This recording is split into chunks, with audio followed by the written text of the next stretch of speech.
منداڵێکی تەمەن 3 ساڵان دانیشتوانی وڵاتێکی وەک نایجیریا سەرسام دەکات دوای ئەوەی تەواوی قورئانی پیرۆزی لەبەر کرد. ئەم منداڵە توانی تەواوی قورئانی پیرۆز لەبەر بکات و لە پێشبڕکێیەکی نێودەوڵەتی پلەی یەکەم بەدەست بهێنێت. ڕۆژنامەی دەیلی تراستی نایجیریا بڵاوی کردەوە ئەو منداڵە ناوی محەممەد شەمسەدین عەلیە. کاتێک تەمەنی تەنیا ساڵ و نیوێک بووە پەیوەندی بە قوتابخانەی نێودەوڵەتی شێخ ئەنجوو عەبدوڵڵای زاریاوە کردووە و پێش ئەوەی تەمەنی بگاتە 3 ساڵ تەواوی قورئانی پیرۆزی لەبەر کردووە. ئاماژەی بەوەش کردووە. محەممەد ناوی خۆی تۆمار کردووە لەو پرۆگرامەی کە ڕێگا بە منداڵان دەدات لە تەمەنی 1 ساڵیەوە بەشداری پێشبڕکێکانی لەبەرکردنی قورئان بکەن.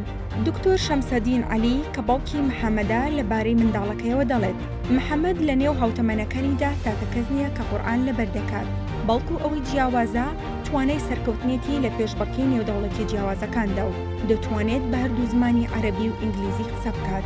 هەروەها هەموو چالێکیەکانی هاوپۆلەکانی لە باخچەی ساوایان بۆ کۆناغی دووەم پراکتیزە بکات.